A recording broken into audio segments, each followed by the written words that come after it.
బెత్లెహేమున శ్రీయేసు పశుల పాకన పవళించే.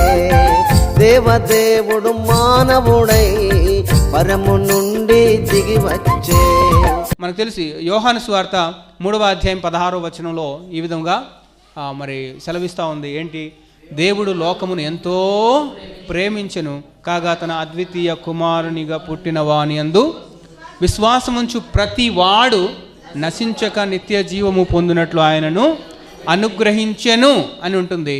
దాని connection word రోమా పత్రిక 8:1 చదవండి ఎవరైనా. అనుగ్రహించెను అనే తర్వాత కనెక్షన్ వర్డ్ ఉంటుంది. చాలమ్మా. ఇప్పుడు ఏంటంటే తన యొక్క కుమారుణ్ణి అనుగ్రహించాడు కాబట్టి అని ఆ రెండు వర్డ్స్, ఆ రెండు వచనాలు కలిపి చదివితే కనుక చాలా స్పష్టంగా మనకు అర్థమవుతుంది. ఆయన తన ఎందుకు దేవుడు లోకమును ఎంతో ప్రేమించాడు, తాను ఎంతగానో ప్రేమిస్తున్నటువంటి అద్వితీయ కుమారుణ్ణి ఈ లోకానికి పంపించాడు. కాబట్టి ఇప్పుడు క్రీస్తు యేసునందున్న వారికి ఏ శిక్షా విధియు లేదు. దేవునికి స్తోత్రం. అంటే ఇప్పుడు మనమందరూ క్రీస్తు యేసునందున్నాము కాబట్టి మనకేం లేదు, శిక్ష లేదు. హల్లెలూయా. శిక్ష లేదు. దేవునికి స్తోత్రం. సో ఆ శిక్ష అంతా ఆయనే భరించాడు, తన మీద వేసుకున్నాడు. కాబట్టి మనం ఎంత ధన్యులము కదా.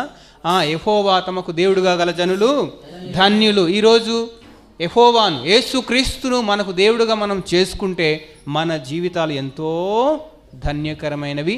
మీలో యేసుక్రీస్తు ప్రభు వారు ఉంటే మీ జీవితాలు ధన్యం, నాలో ఉంటే నా జీవితం ధన్యం.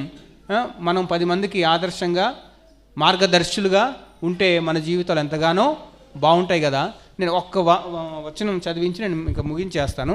ఏంటంటే యెషయా గ్రంథము 40వ అధ్యాయము. యెషయా గ్రంథము 40వ అధ్యాయము 9-11 వచనాల వరకు. ఆయన యొద్ద ఉన్నది, ఆయన చేయు ప్రతీకారము ఆయనకు ముందుగా నడుచుచున్నది. చాలా సరిపోతుంది అండి. ఇప్పుడు మనం చేయవలసింది ఏంటంటే, మనము ధన్యులం కదా, మన జీవితాలు ధన్యమయ్యాయి కదా, మనకు శిక్ష లేదు కదా.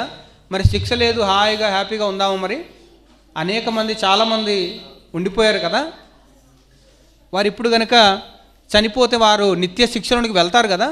అక్కడ నిత్య శిక్ష నుంచి వారు కూడా విడిపింపబడాలంటే మనం ఏం చేయాలంటే, చూడండి, సియోను సువార్త ప్రకటించుచున్నదాన, ఉన్నత పర్వతము ఎక్కుము, యెరూషలేము సువార్త ప్రకటించుచున్నదాన, బలముగా ప్రకటించుము, భయపడక ప్రకటింపుమి, ఇదిగో మీ దేవుడు అని యూదా పట్టణములకు ప్రకటించుము.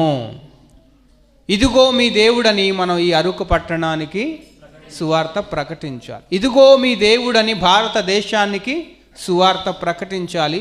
ఇదిగో మీ దేవుడు అని ప్రపంచవ్యాప్తంగా మనం సువార్త భయపడక బెదరక ప్రకటింపవలసినటువంటి బాధ్యత మన మీద ఉంది. ఈరోజు క్రిస్మస్ జరుపుకుంటున్నటువంటి మన మీద, అందరి మీద ఈ యొక్క బాధ్యత ఉంది. భయపడకుండా బెదరకుండా సువార్త ప్రపంచవ్యాప్తంగా వ్యాప్తి చేయాల్సినటువంటి బాధ్యత మనందరి మీద ఉంది. అప్పుడే నిజమైనటువంటి క్రిస్మస్ మనం జరుపుకుంటున్నట్టు అవుతుంది అనే విషయాన్ని మీ అందరికీ తెలియపరుస్తూ, నాకు సమయం ఇచ్చినటువంటి అధ్యక్షుల వారికి నా యొక్క హృదయపూర్వక వందనాలు తెలియపరుస్తూ ముగిస్తున్నాను.